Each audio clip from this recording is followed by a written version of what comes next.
Bonjour à tous, j'espère que vous allez bien. On se retrouve aujourd'hui pour le book haul du mois de janvier avec ma petite tête toute fatiguée, puisque si jamais vous me suivez sur les réseaux sociaux, vous devez savoir qu'on a fait la Nouba hier soir et que du coup j'ai très peu dormi, moi qui ai besoin de beaucoup d'heures de sommeil pour me sentir bien.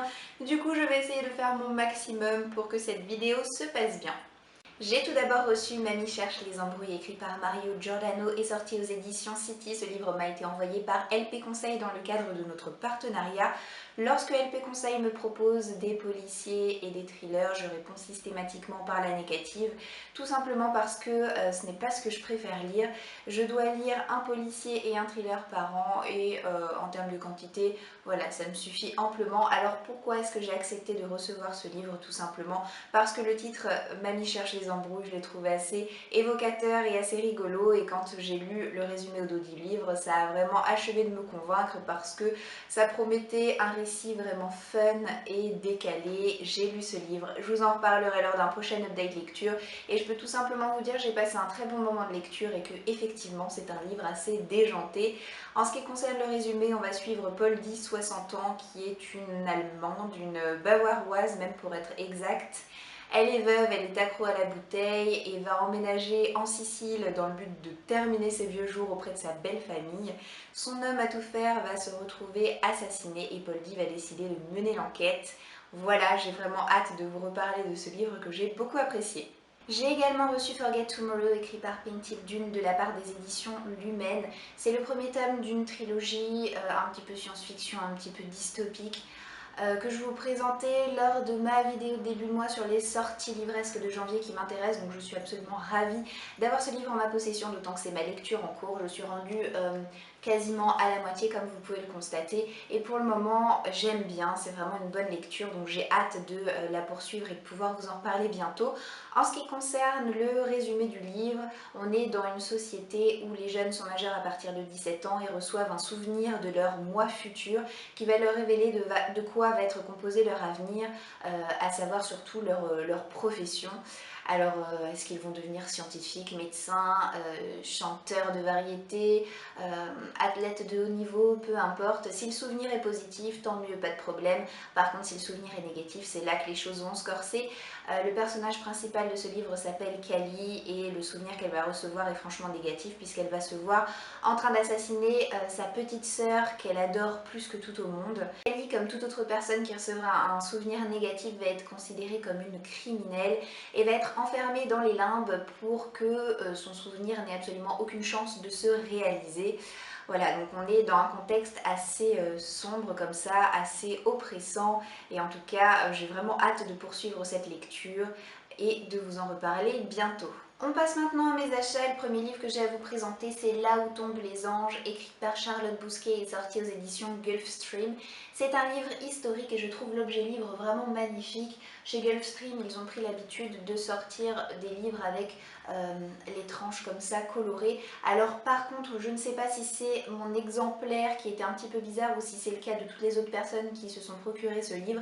Si vous l'avez dans votre bibliothèque, n'hésitez pas à me laisser un commentaire à ce sujet, mais lorsque je l'ai commandé et reçu, toutes les pages étaient collées entre elles, donc je me doute bien que c'est à cause de la teinture bleue qu'il y a eu cet effet là. Maintenant je ne sais pas si c'est le cas de seulement mon exemplaire ou d'absolument tous. C'était un petit peu embêtant dans le sens où il a fallu que je décolle manuellement toutes les pages du livre, et comme il y en a 300, presque 400, c'était un petit peu long. Donc voilà, je ne sais pas si c'est un défaut lié à mon exemplaire ou si c'est pour tout le monde pareil, mais je trouve ça un petit peu dommage, donc voilà, je voulais quand même vous le signaler.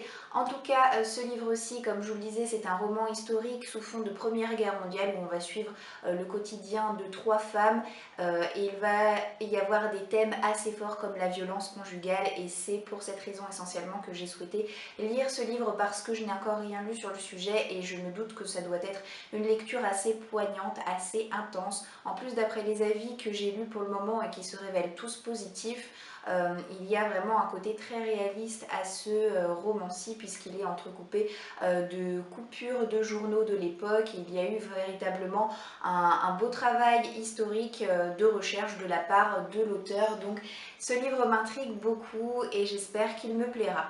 Le prochain achat que j'ai à vous présenter ne tonnera personne, je pense, puisqu'il s'agit du 8e tome de ma série Beat Chouchou Charlie Davidson, écrit par Darinda Jones et sorti aux éditions Milady. Ce 8e tome, je vous le présentais dans ma vidéo en début de mois sur ma sélection de sorties livresques qui me tentait pour le mois de janvier. J'ai attendu patiemment, sagement, la date de sa sortie et je me suis précipitée pour le commander sur Amazon, bien que je ne suis pas prête de le relire et de le lire, pardon, puisque je relis actuellement toute la saga.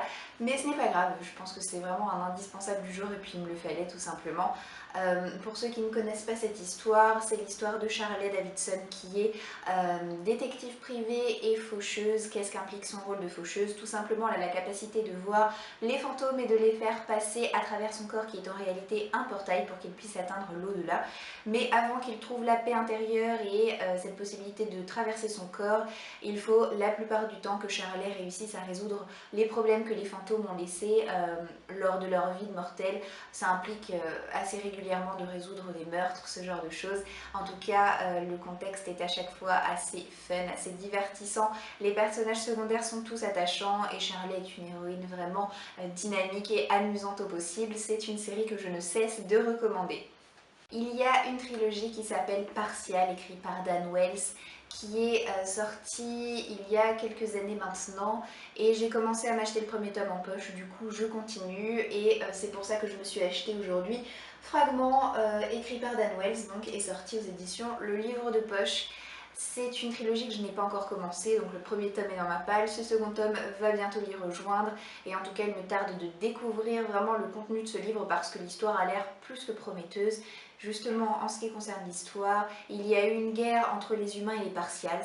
Alors les partials, ce sont des êtres qui sont mi-humains, mi-robots et suite à cette guerre, les survivants humains ont été victimes d'une espèce d'épidémie qui fait que chaque nouveau-né ne vit que quelques heures à quelques jours au maximum, donc l'espèce humaine se réduit inexorablement.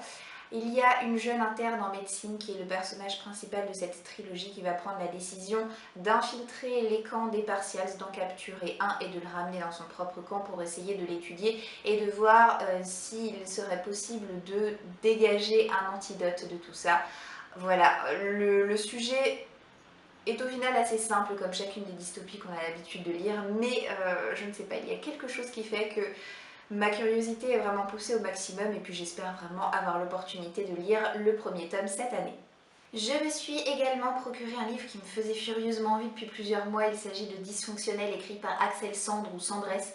Je ne sais pas comment prononcer son nom de famille, mais sorti aux éditions Sarbacane. Ce qui me plaisait dans ce livre, c'était vraiment cette couverture assez vive, assez colorée et bien entendu le résumé qui a l'air un petit peu décalé puisqu'on va suivre la petite vie de Fidèle, qui est une jeune fille qui a 6 frères et sœurs, qui a un père qui fait des allers-retours assez fréquents en prison, tandis que sa mère fait des allers-retours assez fréquents dans l'asile psychiatrique le plus proche.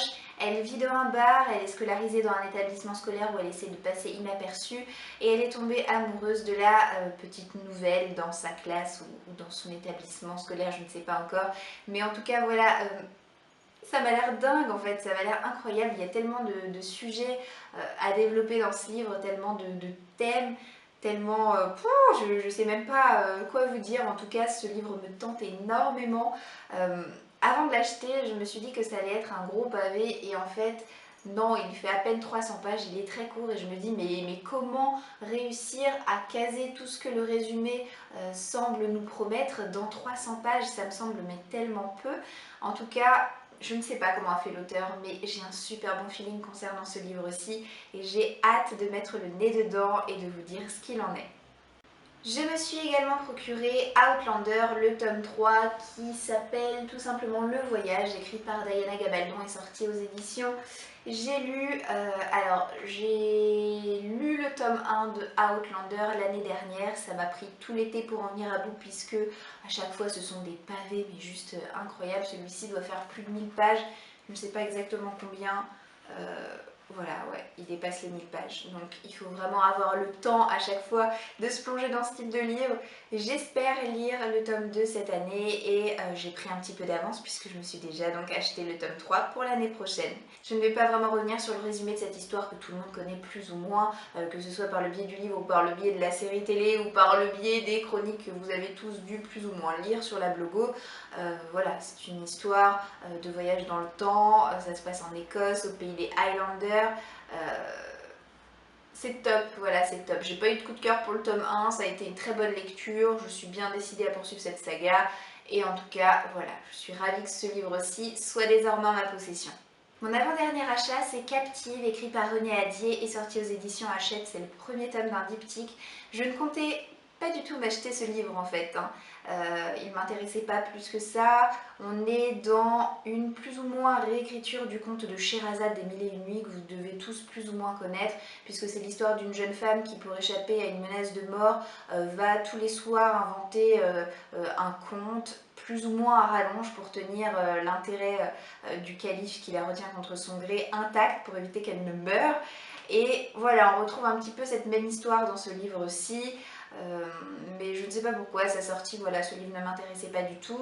Et c'est la chronique de ma copine de blog Althea qui a vraiment achevé de me convaincre parce qu'elle a publié une super chronique où je suis passée du stade à non non je ne veux pas ce livre à ok pourquoi pas je me l'achèterai bien, voilà. Et je ne sais pas si vous êtes au courant, mais à chaque fin d'année, toutes les deux, on se fait une petite liste de recommandations des lectures qui nous ont le plus marqué dans le courant de l'année passée, de l'une à l'autre, et ce livre figurait dans sa liste de recommandations, donc j'étais un petit peu forcée de me le procurer.